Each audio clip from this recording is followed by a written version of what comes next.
Occupational English Test. Listening Test. This test has 3 parts. In each part, you'll hear a number of different extracts. At the start of each extract, you'll hear this sound. You'll have time to read the questions before you hear each extract, and you'll hear each extract once only. Complete your answers as you listen. At the end of the test, you'll have 2 minutes to check your answers. Part A. In this part of the test, you'll hear 2 different extracts. In each extract, a health professional is talking to a patient. For questions 1 to 24, complete the notes with information that you hear. Now, look at the notes for Extract 1. Extract 1, questions 1 to 12. For questions 1 to 12, complete the notes with a word or short phrase that you hear. You now have 30 seconds to look at the notes.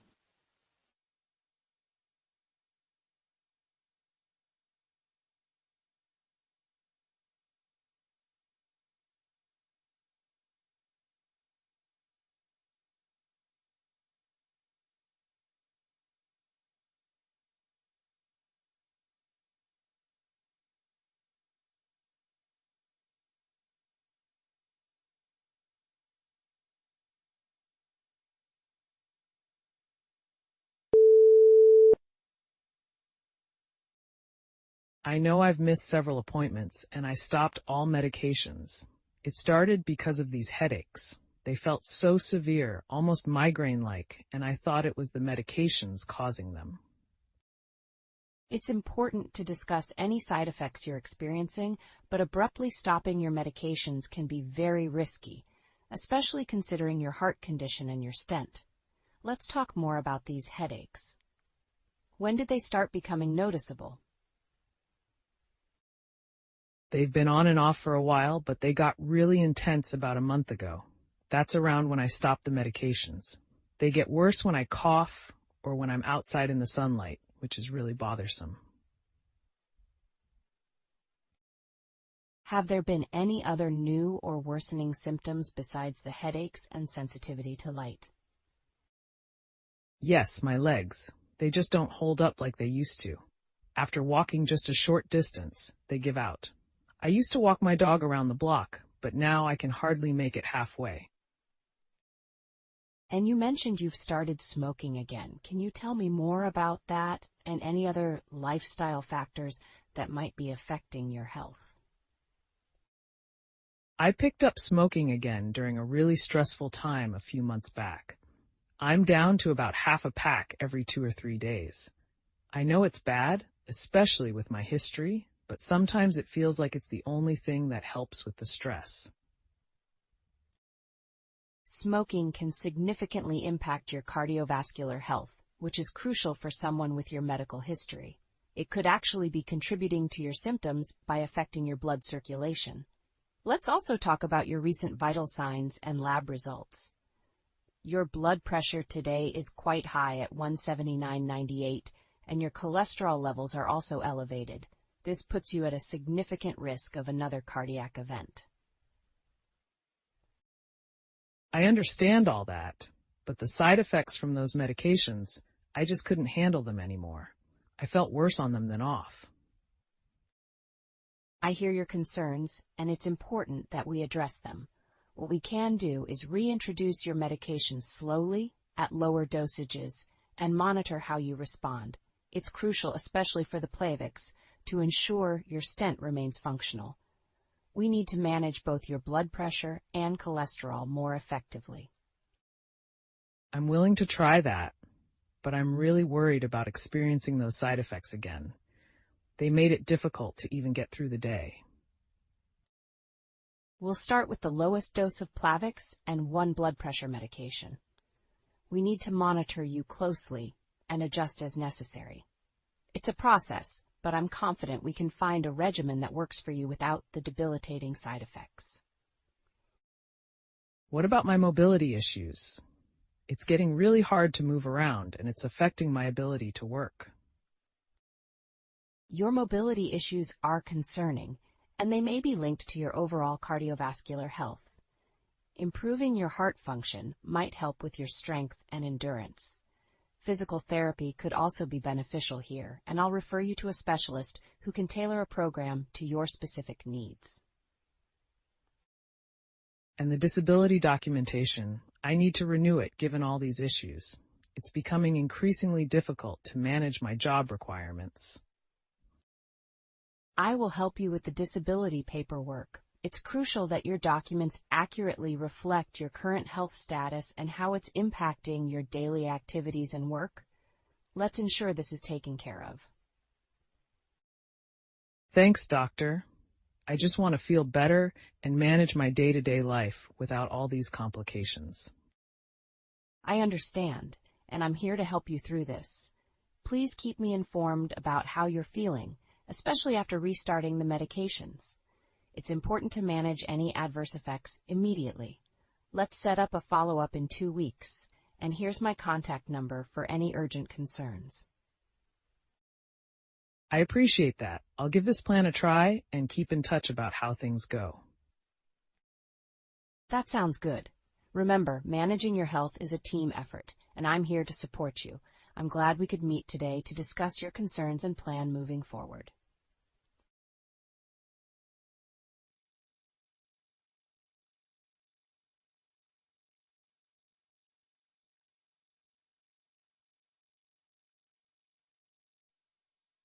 Extract 2, questions 13 to 24. For questions 13 to 24, complete the notes with a word or short phrase that you hear. You now have 30 seconds to look at the notes.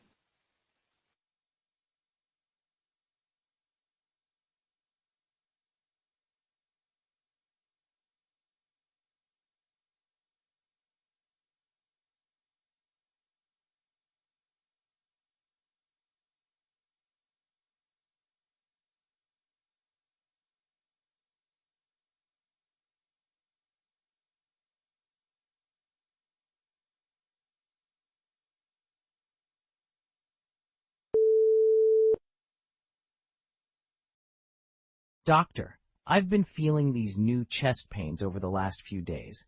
They're sharp, come quickly, and disappear just as fast.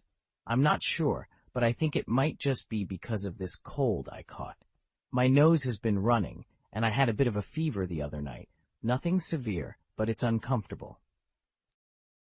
I understand your concerns, especially with your history of heart issues. When you mention chest pain, it's important we look into it thoroughly. How would you describe this pain compared to what you experienced with your heart attack?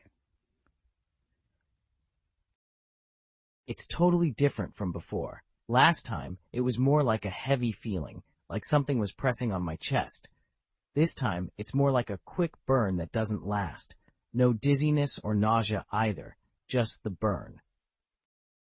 Okay, that's good to hear. It's not similar to your previous heart symptoms. I see that your diabetes has been quite uncontrolled recently. Could you tell me more about your medication routine and any challenges you're facing there? Well, I've been pretty forgetful with my metformin doses in the evening. I guess with everything going on at home, it just slips my mind sometimes. My wife tries to help me keep on track with the diet, lots of vegetables and healthy meals, but the medication is something I tend to miss. That's something we need to address, especially as we're discussing the possibility of starting insulin therapy. Have you had any thoughts or concerns about that? To be honest, I'm a bit worried about starting insulin. I've heard it can lead to more weight gain, and managing injections is something new for me. But I know my sugar levels haven't been great, and something needs to change. That makes sense, and it's completely normal to have concerns about starting a new treatment. It's good that your wife is involved and that you're both focusing on healthier eating. Has there been any change in your exercise habits? Not really. I've been trying to stay active, but sometimes I just don't have the energy. I guess the uncontrolled sugars play a role in that. It's a cycle, you know? Yes, it can definitely feel like a cycle. Managing energy levels with fluctuating sugars is challenging. It's good that you're attempting to stay active, as it can significantly help with your overall cardiovascular health and diabetes management. I've been trying to keep track of everything, but sometimes it just feels overwhelming with all the medications and what I should or shouldn't do. I completely understand. Let's go over your most recent lab results and see where we stand. Your HbA1c is currently at 8.5%, which is higher than our target, indicating that your blood sugar has been consistently high. Your fasting glucose was 168 milligrams per deciliter today, which is also above our goal. Your cholesterol levels are somewhat controlled, but we could definitely use some improvement in managing your diabetes more effectively. Yeah, those numbers aren't great. What do you suggest moving forward? Given your current symptoms and lab results, here's what I recommend. First, we need to monitor your blood sugar levels more closely. I want you to bring a log of your home blood sugar readings when you return in 3 weeks. This will help us understand better how your levels are throughout the day and how we might adjust your medication. Given the forgetfulness with the metformin, adding insulin could help stabilize your glucose levels and reduce the daily fluctuations that might be affecting your energy. And the chest pains? Since the nature of your chest pain is different from your typical cardiac symptoms, and given your recent cold, it's possible they're related to the respiratory infection. However, I'm going to schedule a stress test to make sure there's no new cardiac issue we need to be aware of. It's always better to be safe, especially with your history. That sounds like a plan. I'll try to be more mindful about taking my medications and keeping track of my sugars. That's great to hear. Let's also continue with the dietary measures you and your wife are implementing. It's important to keep your meals regular to prevent hypoglycemia, especially as we introduce insulin into your regimen. I'll also arrange for you to meet with our diabetes educator to address any concerns you might have about weight management and injections. Thank you, doctor. I appreciate you helping me through this. Of course, I'm here to support you in managing your health. We'll review everything in a few weeks and adjust as needed. If you have any concerns before your next appointment, please don't hesitate to contact us.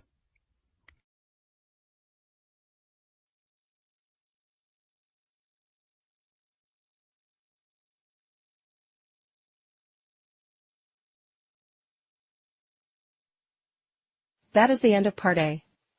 Now look at Part B.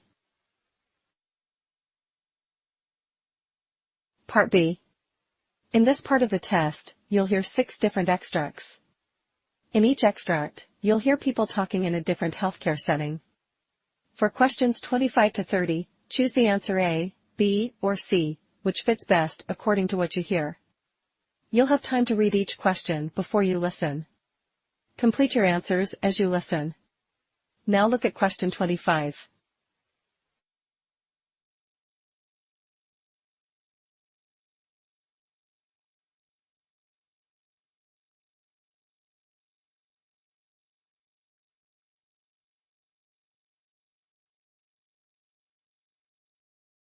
Good morning. I'm here to assess your readiness to return to work after your injury. How are you feeling today? And what concerns do you have about resuming your duties? Morning. Well, I'm a bit anxious. My wrist still hurts when I do any lifting or when I try to use it too much. I'm worried it might not withstand the demands of my usual tasks.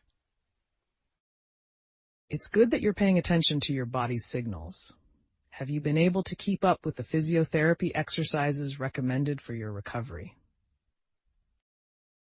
Yes, I've been diligent with the exercises and they do help a bit, but anytime I overdo it, the pain comes rushing back and it feels like a setback.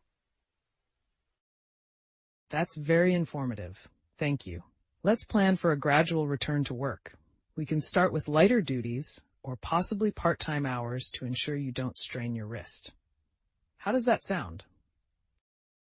That sounds ideal. I'd appreciate easing back into the full swing of things without risking further injury. Great. I'll coordinate with your manager and our HR team to arrange this. We'll also set up regular check-ins to monitor your progress and make any necessary adjustments. Our goal is to support your full recovery and ensure a smooth transition back to work.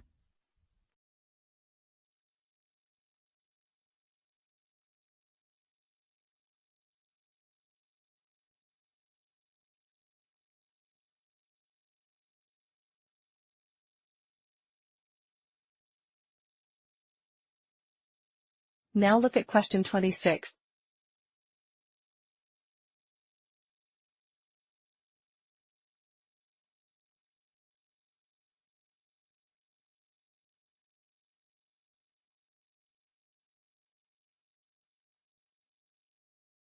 Welcome, everyone.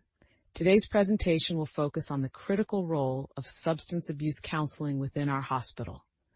Substance abuse is a pervasive issue that significantly impacts not only individuals but also their families and communities. Our program is designed to provide comprehensive support, integrating medical treatment with psychological and social services.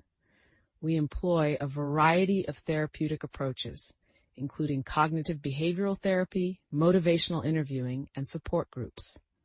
A key component of our treatment plans is individualization. Each patient's journey is unique, and so their treatment must be tailored to their specific needs, background, and circumstances. In addition to direct treatment, we emphasize the importance of aftercare. This includes ongoing support groups and relapse prevention strategies to help patients maintain their sobriety after leaving our care. Our aim is to provide a supportive pathway from initial detoxification all the way to long-term recovery.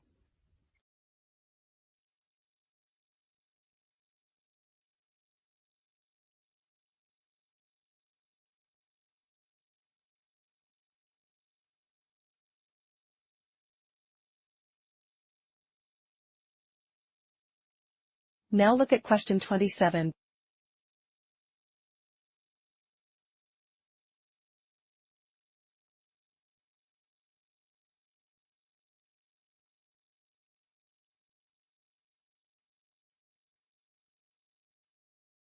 We've completed your endoscopy, and I'd like to go over the findings with you. We noticed some inflammation in your esophagus, which is consistent with gastroesophageal reflux disease, commonly known as GERD. Does this mean I'll need to be on medication long term? Managing GERD often involves medication to reduce stomach acid and prevent damage to your esophagus. I recommend starting on a proton pump inhibitor.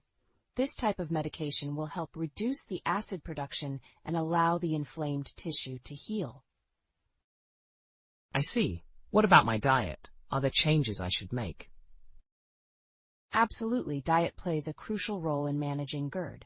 Avoiding spicy foods, caffeine, and alcohol can prevent the exacerbation of symptoms. I'll give you a list of foods to avoid and some that can actually help soothe your symptoms. That's very helpful, thank you. How will we monitor my condition moving forward? We'll schedule follow-up appointments to monitor your symptoms and adjust your treatment as needed. It's also possible we may perform another endoscopy down the line to see how the inflammation has responded to the treatment.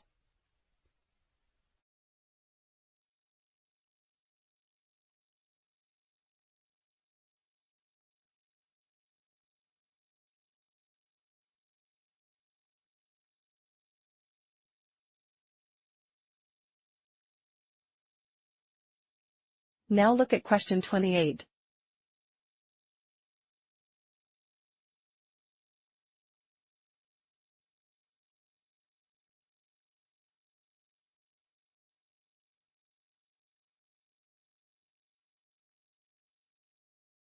Thank you for joining today's session on assessing pain in nonverbal patients.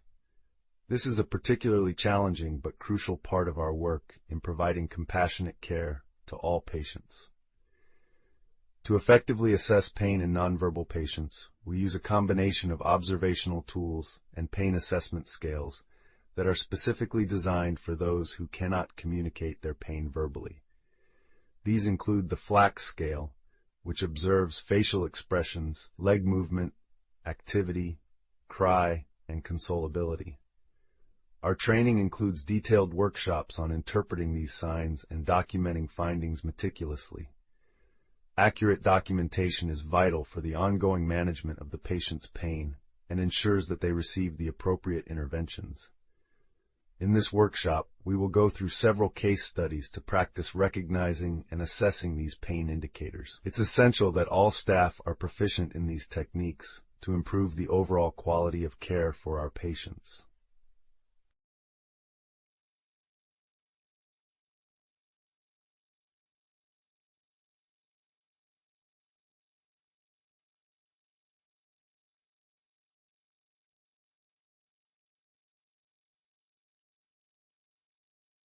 Now look at question 29.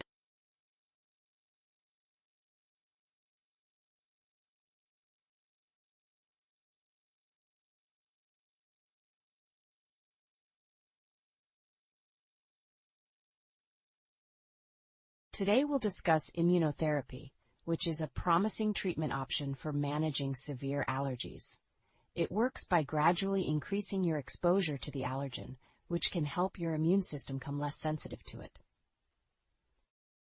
How often will I need to undergo this treatment, and what are the chances of success? The treatment typically involves regular injections over a period of 3 to 5 years. Many patients experience a significant reduction in their allergy symptoms, and some even achieve lasting remission. That sounds promising. What are the risks or side effects involved with immunotherapy? The most common side effects are minor and include reactions at the injection site, such as redness and swelling. More severe reactions are rare, but this is why treatment is always administered in a controlled medical environment. We'll monitor you closely throughout the treatment to manage any side effects and adjust your dosage as necessary. The goal is to maximize the benefits while minimizing risks.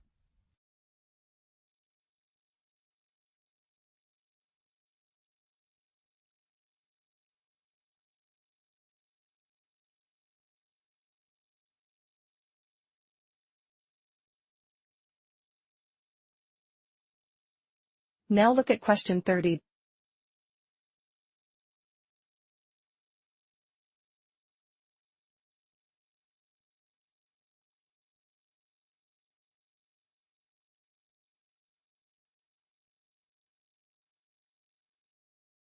Welcome to today's training session on mental first aid, an essential component of our care services here at the hospital. This training is designed to equip our staff with the skills needed to identify and respond to signs of mental distress in our patients.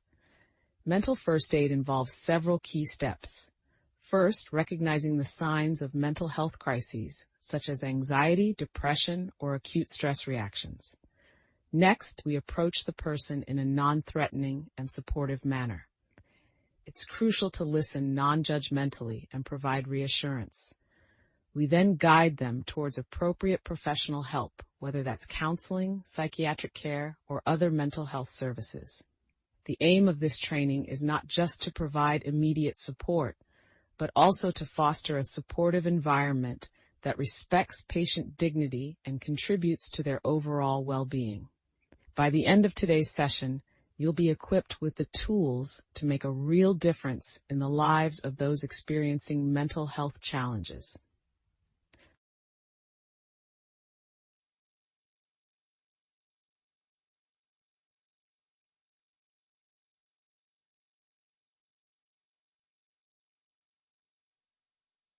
That is the end of Part B. Now look at Part C. Part C. In this part of the test, you'll hear 2 different extracts. In each extract, you'll hear health professionals talking about aspects of their work. For questions 31 to 42, choose the answer A, B, or C, which fits best according to what you hear. Complete your answers as you listen. Now look at Extract 1.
Hello everyone, I am Dr. Barrett, an acute medical registrar in the southeast of Scotland. Today I'm joined by Dr. Ingrid, who is a post-CCT neurology trainee with a PhD specializing in functional neurological disorders. Welcome, Ingrid. Thank you very much, Jonathan. I'm excited to be here to discuss such an important topic within neurology. Today we're focusing on functional neurological disorders, FND. To start, could you explain why this topic is so crucial for not only specialists but also general practitioners? Certainly, Jonathan. Functional neurological disorders are highly prevalent, being the third most common cause of outpatient neurological consultations. Despite their frequency, there has been a historical tendency to overlook these disorders because they often present with symptoms that don't have a clear organic or structural cause, like unexplained seizures or movement disorders. These conditions can significantly impact patients' quality of life, making it essential for all healthcare providers to understand and effectively manage FND. That's a compelling introduction. For our listeners, especially those in acute medical settings, could you describe how to recognize FND when a patient first presents? Great question. Recognizing FND at the initial presentation involves looking for certain positive signs rather than just the absence of neurological deficits. For instance, a common presentation might involve abnormal movements or walking difficulties that don't align with typical neurological patterns. One diagnostic tool is the Hoover's sign for functional leg weakness, where the supposed weakness in one leg improves when the patient is asked to perform a movement with the contralateral leg. That's interesting. Could you share a relevant case study to illustrate these points better? Absolutely. Let's consider a patient whom we'll call Sarah, a 34-year-old woman who presented to the emergency department with sudden onset of paralysis in her left leg. She reported that this happened shortly after witnessing a traumatic event. Physical examination showed no reflex changes or sensory loss, but Hoover's sign was positive, indicating a functional cause. Her symptoms improved significantly with distraction techniques during the examination. That's a fascinating case. How should clinicians approach management after identifying FND? Management should be multidisciplinary. Educating the patient about the diagnosis is crucial, as understanding the condition reduces anxiety and can mitigate symptoms. Physiotherapy, particularly motor retraining and exercises that shift focus away from the affected limb, is beneficial. Psychological interventions like cognitive behavioral therapy are also effective, especially for patients with trauma-related FND. And what about ongoing research in this field? Where should we be focusing our efforts? Current research is exploring the neural mechanisms underlying FND, which could refine diagnostic methods and therapeutic approaches. There's also a growing interest in the genetic and environmental factors that contribute to its development. Ultimately, improving our understanding of these disorders will enhance the care we provide to our patients. Thank you, Ingrid, for such insightful discussions today. It's clear that recognizing and treating FND requires a thoughtful and informed approach. Any final thoughts for our listeners? I would encourage all healthcare providers to consider FND in their differential diagnoses when faced with unexplained neurological symptoms. Early recognition and appropriate management can make a significant difference in outcomes for these patients. Thank you for having me, Jonathan. Thank you, Dr. Ingrid, for joining us today, and thank you to everyone listening. Please feel free to leave comments or questions via our social media channels, and stay tuned for more discussions on important topics in medicine.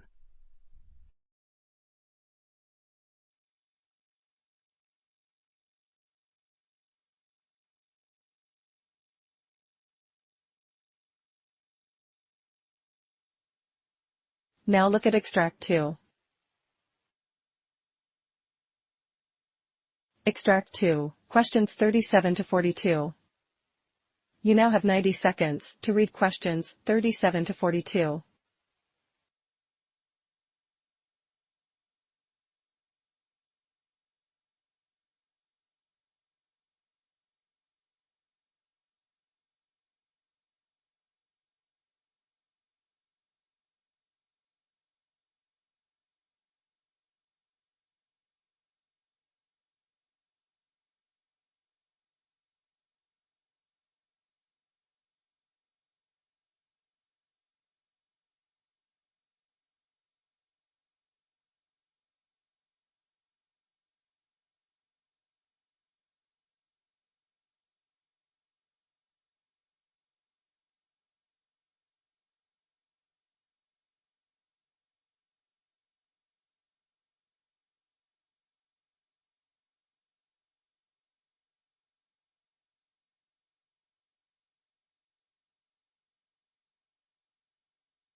Today we're diving deep into a critical topic that impacts both clinical practice and patient care, the management of pleural effusion.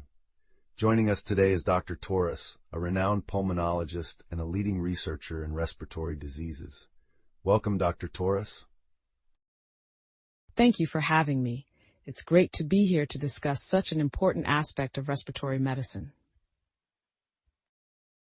Absolutely, Dr. Torres. Pleural effusion, or the accumulation of fluid in the pleural cavity, is a common yet challenging condition. Could you start by explaining why understanding pleural effusion is crucial for healthcare providers? Certainly. Pleural effusion can be a manifestation of a variety of diseases, ranging from heart failure and pneumonia to malignancies. Each year, we see a significant number of cases where the management of the effusion directly impacts patient outcomes.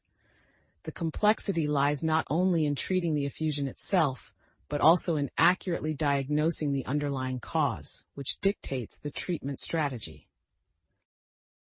That's a great point. Perhaps we could illustrate this with a case study. Of course. Let's consider the case of a 57-year-old female patient who presented with dyspnea and chest pain. Initial imaging confirmed a large pleural effusion on her left side. The complexity began with the diagnostic process, aimed at distinguishing between congestive heart failure, infection, and malignancy, which are among the most common causes of pleural effusion. How did you approach this case? We started with a thorough history and physical examination. Her history revealed no cardiac symptoms or previous cancer diagnosis, but she did report a recent bout of severe pneumonia. We proceeded with diagnostic thoracentesis, which involves extracting fluid from the effusion to analyze its characteristics, whether it's transudative or exudative. And what were the findings from the thoracentesis? The fluid analysis indicated an exudative effusion with low glucose levels and elevated lactate dehydrogenase, which steered us away from heart failure. Microbiological stains and cultures were negative, ruling out an ongoing infection. However, cytological analysis showed malignant cells, confirming a diagnosis of a malignancy-related pleural effusion. This must have significantly impacted your management approach. Indeed, it did. The presence of malignant cells indicated the need for an oncological assessment to identify the primary source of cancer. It also influenced our immediate management decisions to prioritize symptom relief and discuss long-term management strategies, such as chemical pleurodesis or placement of an indwelling pleural catheter if recurrent effusions occurred. Dr. Torres, based on this case and your experience, what key points should healthcare providers remember when dealing with pleural effusions? First, always consider a systematic approach to diagnosis. Thoracentesis should be performed early to guide treatment. Secondly, manage the patient holistically. Consider the implications of the effusion on their quality of life and long-term health. Finally, educate about the importance of follow-up. Pleural effusion can recur, and underlying diseases may progress, requiring adjustments to treatment plans. Those are invaluable insights, Dr. Torres. Thank you for sharing this detailed case study and your expertise on managing pleural effusions effectively. It was my pleasure. Thank you for giving me the platform to discuss such a vital topic. I hope our discussion helps improve patient care and outcomes in this complex field. I'm sure it will.